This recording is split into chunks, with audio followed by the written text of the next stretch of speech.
오늘의 뉴스레터에 오신 것을 환영합니다. 아래는 주요 내용입니다. 1. 슬로바키아는 왜 한국 무기를 수입했을까? 2. 한국 무기 보유 후 폴란드 보병의 변화. 안녕하세요.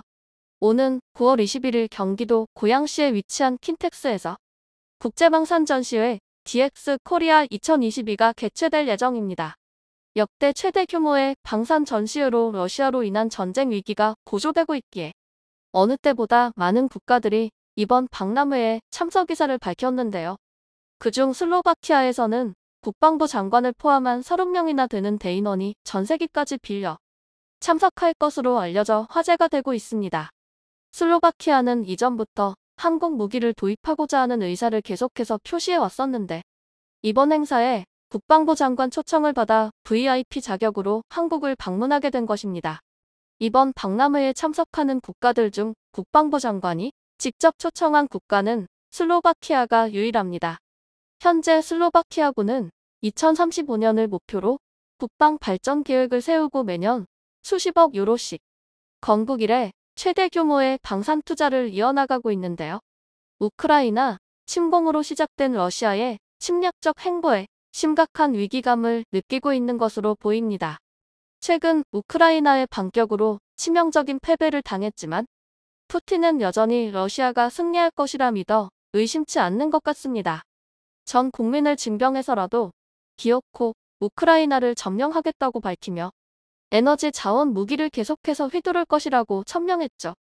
에너지 자원의 상당 부분을 러시아에 의존하고 있던 유럽 국가들에게는 뼈아픈 겨울이 될 것으로 보이는데 특히 원유와 가스의 90% 이상을 러시아에서 수입해오던 슬로바키아는 심각한 상황에 직면하게 되었습니다. 우크라이나 전쟁이 발발하고 슬로바키아는 다음이 자신이 될지도 모른다는 위기감에 EU의 테러 제재에 동참하며 우크라이나에 군사 무기를 지원 보내고 있었는데요. 이러한 슬로바키아의 행보가 러시아의 눈에 매우 거슬렸었나 봅니다. 지난 7월 러시아 정부가 슬로바키아를 비우호국 명단에 추가시켰는데요. 러시아 정부는 해외에서 러시아 외교 영사관에 대해 비우호적 행동을 하는 외국 목록을 업데이트했다. 해외 러시아 공관에 대한 호전적 행동이 계속되고 있음을 고려할 때 승인된 목록은 최종이 아니고 더 확대될 수 있다고 말했습니다. 러시아의 비우호국 명단에는 한국, 미국, 유럽연합 회원국들이 포함되어 있었는데 거기에 한때 같은 소련 소속이었던 슬로바키아까지 추가된 것이죠. 거기에 지난 8월에는 갑자기 송유관을 잠가 우크라이나를 경유, 슬로바키아로 향하는 석유 공급을 중단해버렸습니다. 러시아에서는 대금 지급 문제로 석유 수출을 일시 중단했다고 밝혔으며 4일 뒤 다시 송유관을 열었지만 이는 명백한 슬로바키아에 대한 경고인 것으로 보여지고 있습니다. 슬로바키아에서도 러시아 외교관 수십 명을 첩자 혐의로 추방하며 양국의 외교관계는 악화 일로를 걷고 있습니다.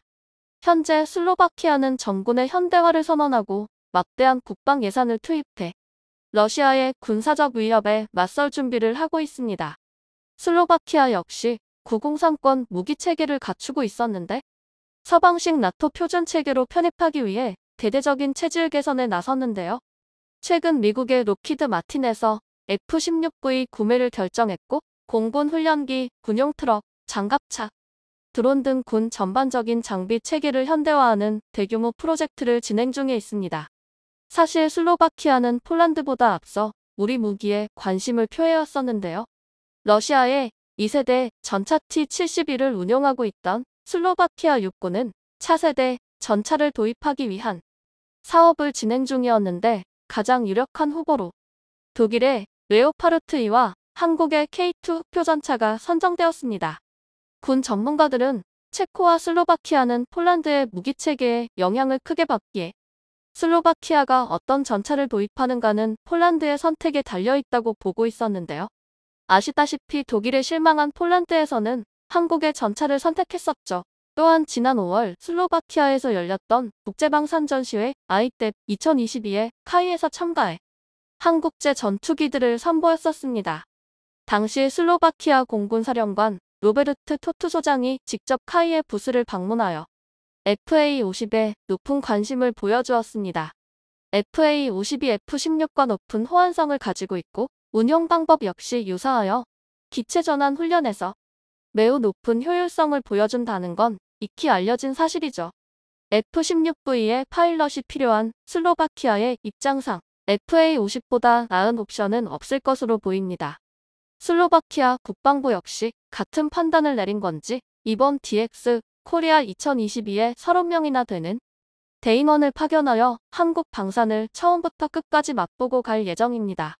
슬로바키아 군 관계자들은 박람회에 참여할 뿐만 아니라 방산 기업들을 직접 방문할 계획이라고 하는데요.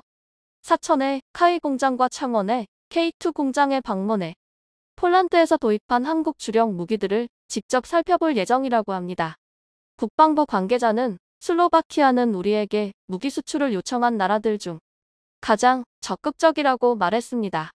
슬로바키아의 이러한 움직임은 폴란드에서 들려온 소식이 영향을 미친 것 같습니다.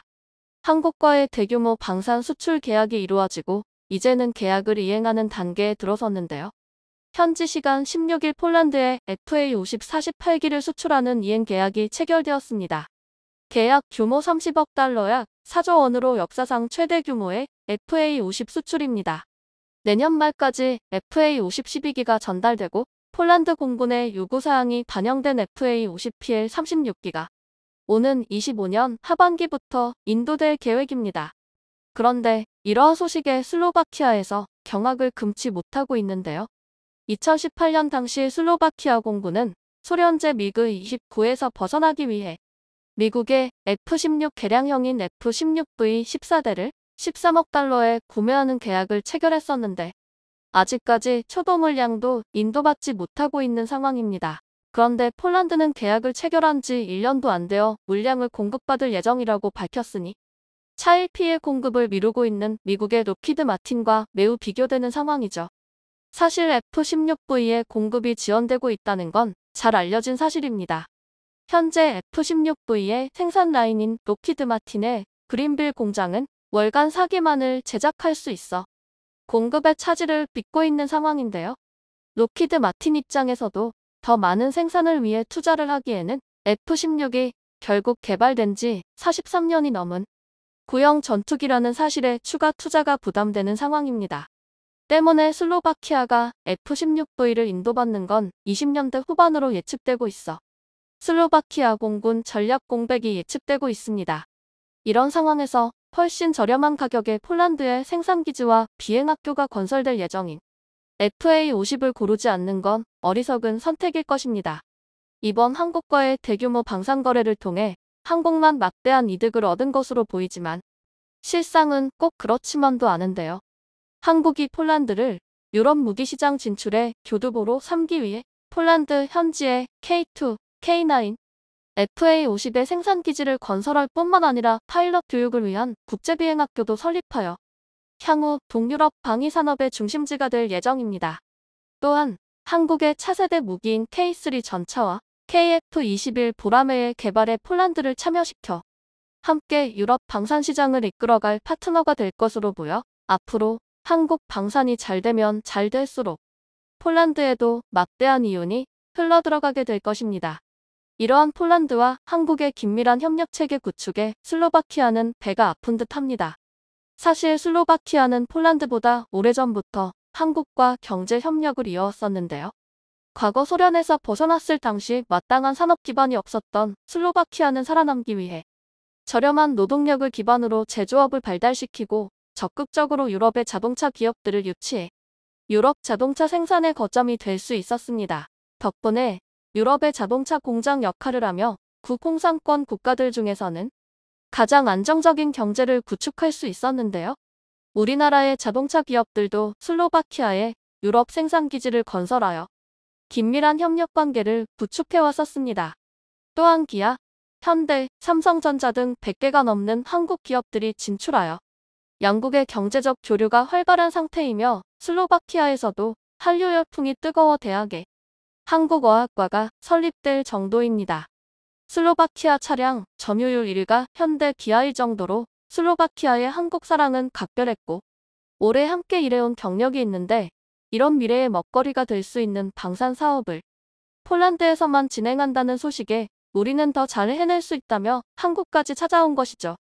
이참에 폴란드를 중심으로 전 유럽에 한국 방산기업 지부를 설치해도 될 것 같습니다.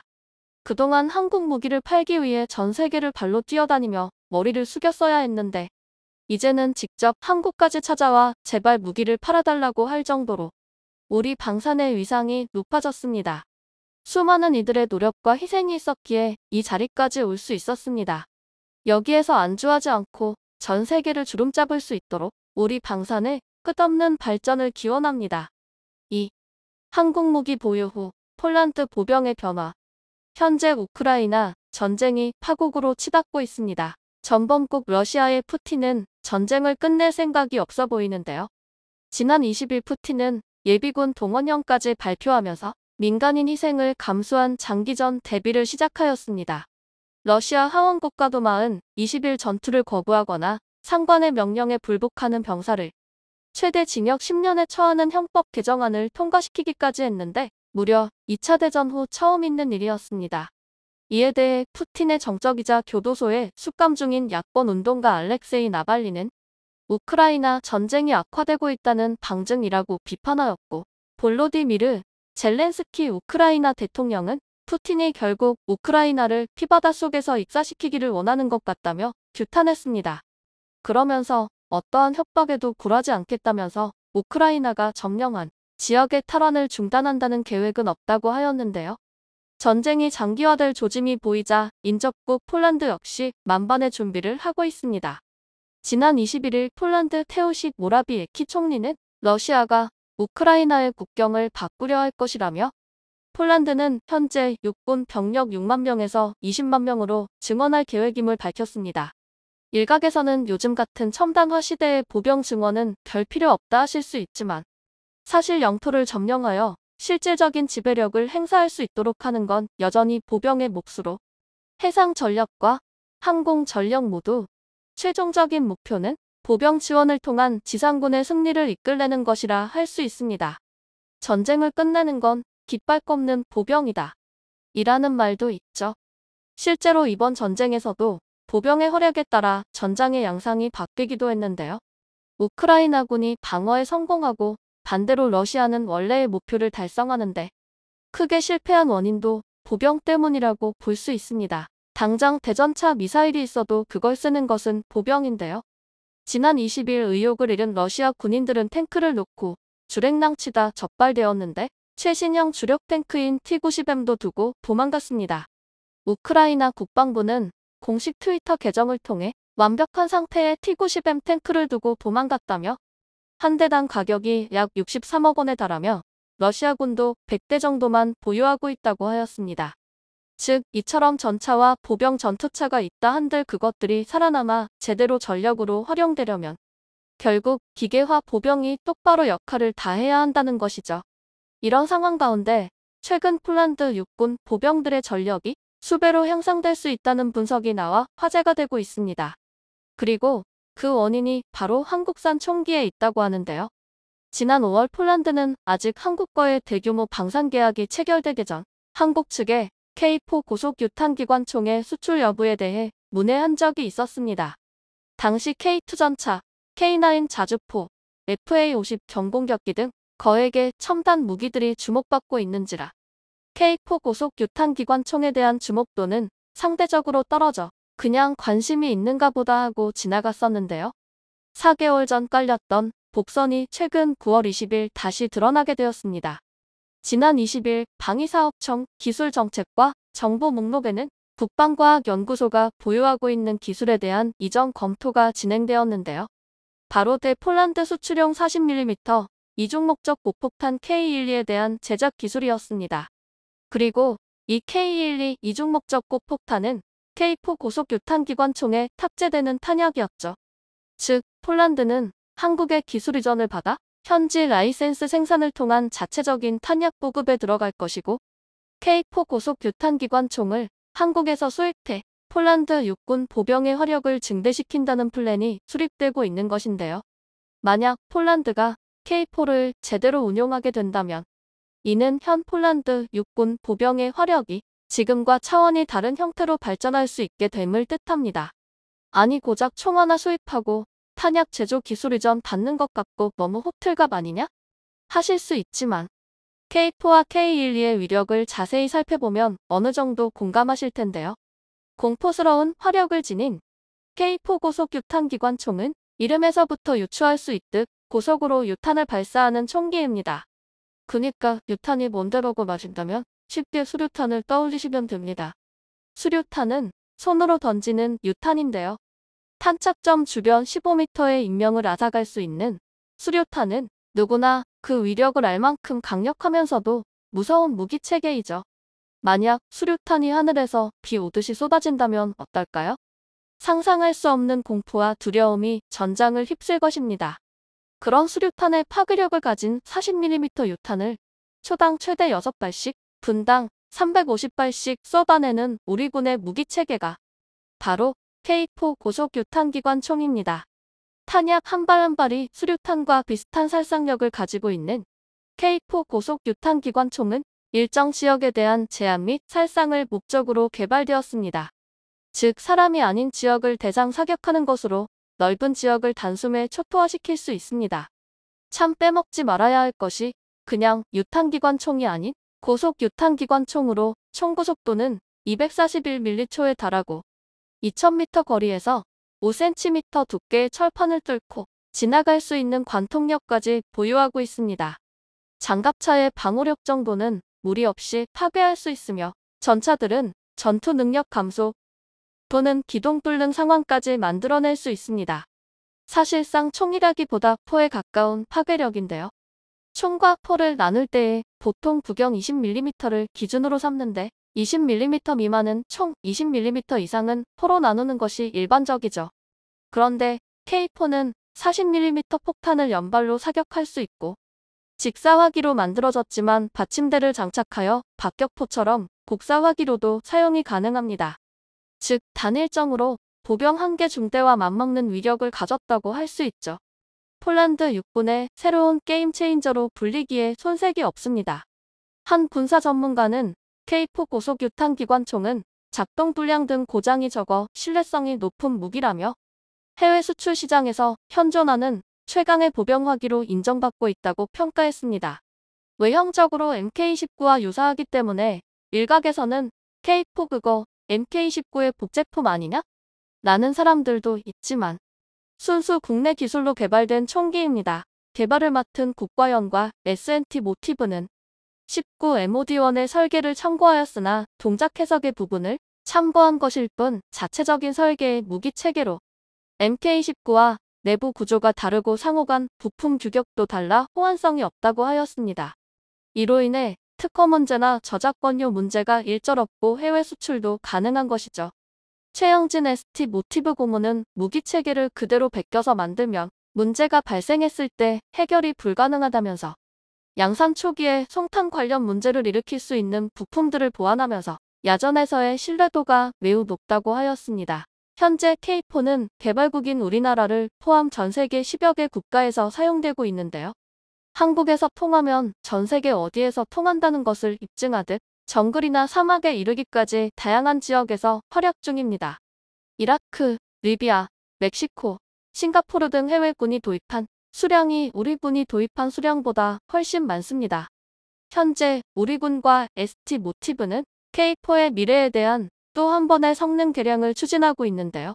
미래 우리 군의 고속유탄기관총은 첨단 탄소 소재를 접목해 지금의 K4보다 뛰어난 경량화와 높은 내구성을 지니며 여기에 첨단 사격 통제 시스템까지 장착해 명중률과 전투력이 더욱 향상될 예정입니다. ST 모티브는 지난해 차기 고속 유탄기관총을 개발하기 위한 기술 수준 분석이 완료됐다며 이미 미국의 MK47 수준의 무기를 만들어낼 기술은 보유하고 있고 우리 군의 K4 버전 2는 세계 최고의 성능을 지니게 될 것이라고 했습니다. 폴란드가 한국의 탄약의 기술 이전을 받고 동유럽 최고의 화력 강국으로 발돋움하려는 가운데 러시아에서는 심각한 탄약 고갈 현상으로 인해 이제 북한산 탄약까지 보급받고 있는 것으로 드러났습니다.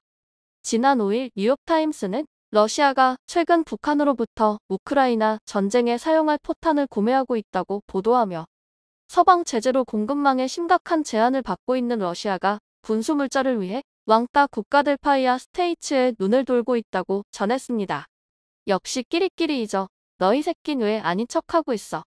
북한산 포탄의 수량 및 재원은 알 수 없었으나 최근 러시아가 이란산 드론 무인 비행기를 구매했다는 소식이 전해진 지 며칠 만에 추가로 군수 공급 실태가 알려진 것이라 러시아군의 장비 부족 상황을 유추할 수 있는 지점입니다.